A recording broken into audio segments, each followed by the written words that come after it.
Let me tell you about a test I give every woman I talk to on the apps. They don't know they're taking it. It's not a trick or a trap. It's just something I throw into conversations early. Something slightly off or absurd. Something that seems to come out of left field. Because how someone responds to the unexpected tells me everything about whether the conversation is going to go anywhere.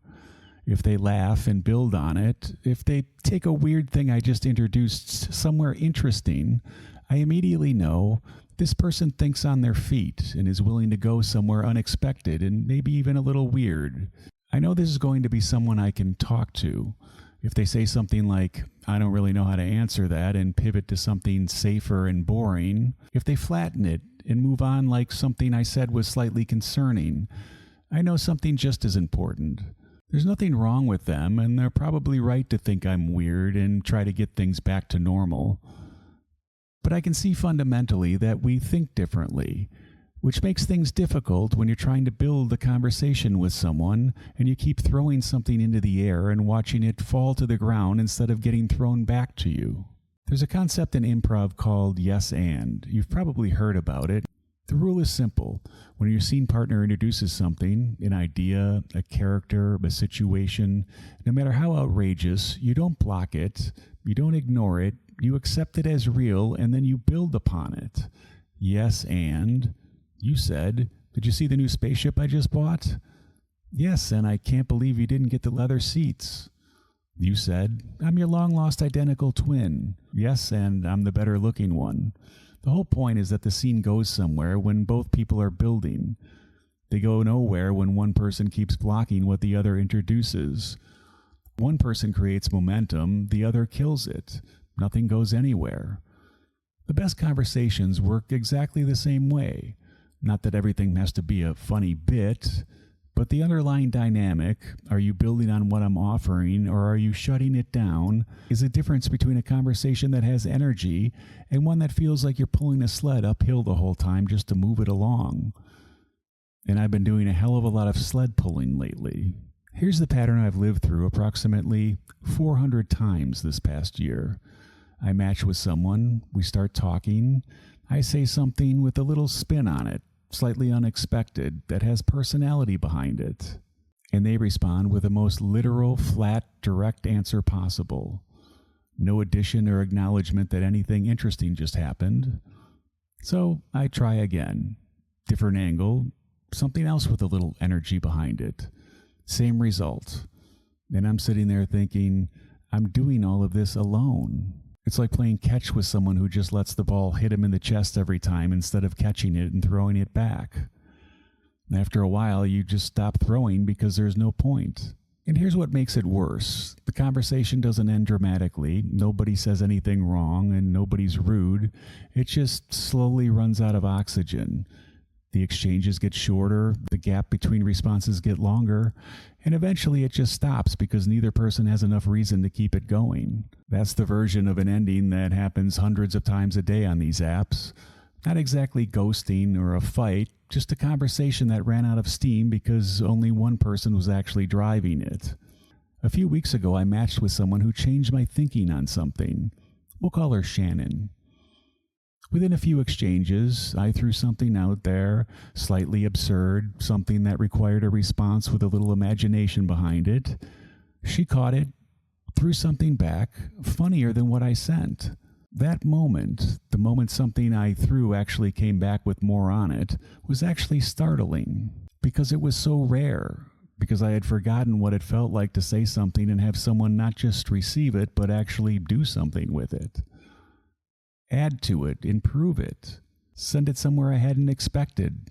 I went with it. She went further. We were building something. For days, the conversation had great momentum. She asked questions, real ones, follow-up ones. She remembered what I said 6 messages ago and came back to it. She had opinions she stated directly and defended when I pushed back. She was funny in a specific way without being like performing, just actually funny because she was engaged. It was the first time in months I thought this could probably be something. Then some things came up that showed that we were incompatible in different ways. But the point here isn't how it ended. The point is what it confirmed. The person I'm looking for exists. One out of roughly 400, but she still exists. Someone who can take what I throw and do something with it. Someone who thinks on their feet, and someone who finds the unexpected interesting instead of unsettling. Someone who brings her own energy to the exchange instead of waiting for me to generate all of it. So it's not an impossible standard. That's just someone who can have a conversation. I want to be clear because I think this could be misunderstood. I'm not looking for someone who's fake or always on or funny or treats every interaction like they're trying to get a role in a movie. I'm looking for someone who's present and paying attention to what I'm saying instead of waiting for their turn to talk. Who finds things interesting enough to follow up on, where it feels like two people talking instead of one person dragging the other one along for the ride. The yes and thing is simply about engagement and whether you get it. I'm finding most people just aren't built that way, or maybe the ones who are already taken. The truth is that most people on the apps, well, their minds just don't really work that way. They're going through the motions, answering questions, and technically participating in an exchange while being fundamentally absent from it. You could feel that absence immediately. You feel it in those flat responses, the way something you said with personality behind it gets met with a form question, in the way the conversation has no momentum or sense that anything interesting is happening between two people. You feel it and you pretty much know it. This isn't going anywhere. The thing I throw out of left field early in a conversation isn't really a test of whether someone is funny as much as it's a test of whether they're curious. Funny people can be boring conversationalists, and serious people can be endlessly interesting. The thing I'm actually measuring isn't wit, it's whether someone is curious enough about what just happened to engage with it instead of deflecting it. Curiosity is what makes a conversation go somewhere and makes someone ask follow-up questions instead of waiting for their next question to answer. It's what makes them remember something you said 2 days ago and come back to it. It makes them bring their own ideas into the exchange instead of just responding to yours. Curiosity is what Shannon had, and 400 others didn't. And it's the thing that's impossible to fake over any length of time. You could fake interest for a few exchanges and ask a polite question or two, but the kind of curiosity that makes someone engage with something unexpected instead of dropping it either shows up early or doesn't show up at all. Throwing something absurd into a conversation isn't exactly a sophisticated screening tool, and I didn't discover anything profound that a lot of people aren't already doing their own version of. But an interesting response to an unexpected question is one of the few things in early dating that's hard to do if you're not really being you. You can either engage with it or you can't. You either know how to build on it or you don't. And it lets me know more about whether this is going to go somewhere than anything else I could do. So I'm looking for another Shannon, without the other incompatibilities. Someone who catches what I send and does something with it. Who makes me funnier by being funny back. Who takes the conversation somewhere I didn't see coming and makes me glad it went there. Who's curious enough about what I'm saying to follow up on it instead of waiting for the next prompt. Someone who makes the conversation feel like it's being crafted by two people instead of dragged uphill by one.